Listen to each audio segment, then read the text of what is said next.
Le livre de Jérémie, chapitre 25.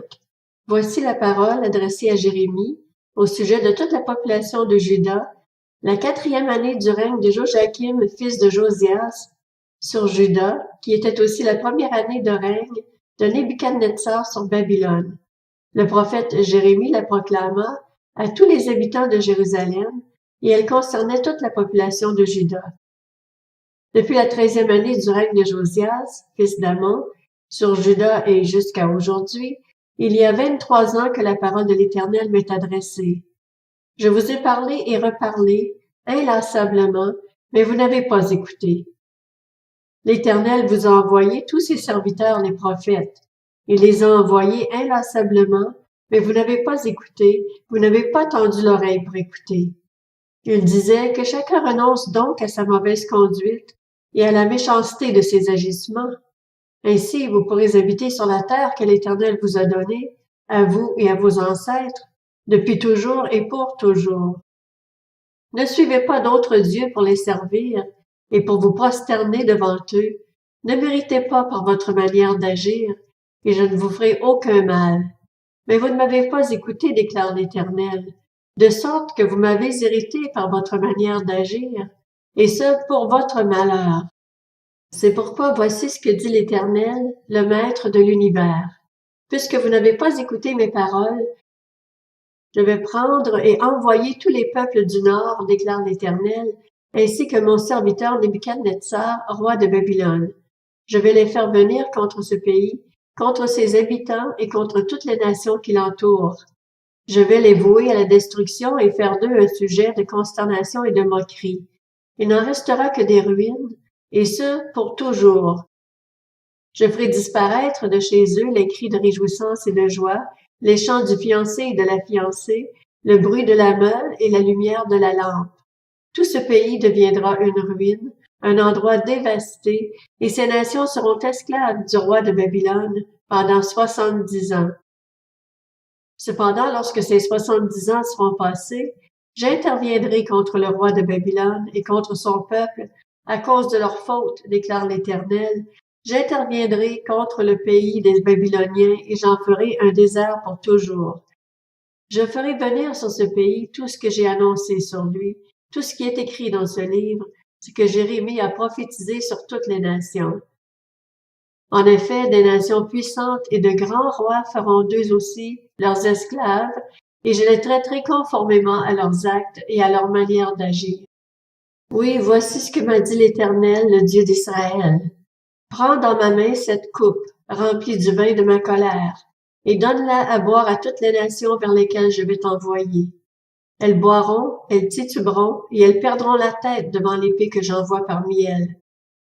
J'ai pris la coupe de la main de l'Éternel, et je l'ai donnée à boire à toutes les nations vers lesquelles il m'avait envoyé, à Jérusalem et aux villes de Juda, à ses rois et à ses chefs, pour en faire des ruines, un sujet de consternation, de moquerie et de malédiction, comme on peut le constater aujourd'hui, au Pharaon, roi d'Égypte, à ses serviteurs, ses chefs et tout son peuple, aux peuples de toutes sortes, à tous les rois du pays d'Uz, à tous ceux du pays des Philistins, à Ascalon, à Gaza, à Ekron et à ce qui reste d'Asdod, aux Édomites, aux Moabites et aux Ammonites, à tous les rois de Tyr, à tous ceux de Sidon et à ceux de la côte située de l'autre côté de la mer, à Dedan, à Théma, à Buz et à tous ceux qui se rasent les coins de la barbe, à tous les rois d'Arabie et à tous ceux des populations diverses qui habitent le désert, à tous les rois de Zimri,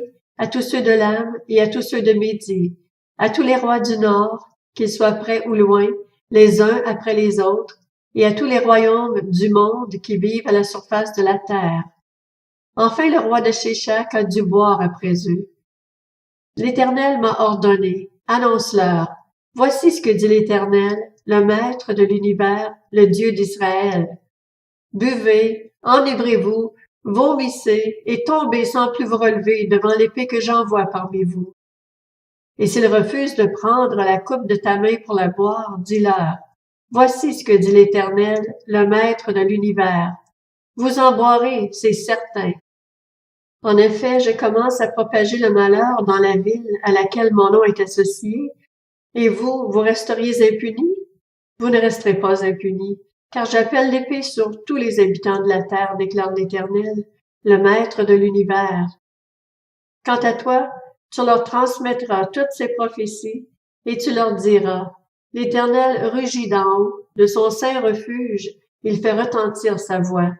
Il rugit contre son domaine, il répond à tous les habitants de la terre d'un cri semblable à celui des hommes qui écrasent le raisin. Ce tapage se propage jusqu'aux extrémités de la terre, parce que l'Éternel est en conflit avec les nations. Il poursuit toute créature en justice, il livre les méchants à l'épée, déclare l'Éternel. Voici ce que dit l'Éternel, le Maître de l'univers. Le malheur se propage de nation en nation, et une grande tempête se lève depuis les extrémités de la terre. Ce jour-là, ceux que l'Éternel aura tués seront étendus d'un bout à l'autre de la terre. Ils ne seront ni pleurés, ni ramassés, ni enterrés. Ils seront pareils à du fumier sur la terre. Hurlez, bergers, criez, et vous, les puissants du troupeau, roulez-vous dans la cendre. En effet, le moment où vous allez être massacrés est arrivé. Je vous briserai, et vous tomberez comme un vase précieux. Plus de refuge pour les bergers, plus d'échappatoire pour les puissants du troupeau. On entend les cris des bergers, les hurlements des puissants du troupeau, car l'Éternel dévaste leur pâturage. Les plaines prospères sont réduites au silence à cause de la colère ardente de l'Éternel. Il a abandonné son refuge comme un jeune lion sa tanière. Oui, leur pays n'est plus que dévastation à cause de la fureur du destructeur, à cause de son ardente colère.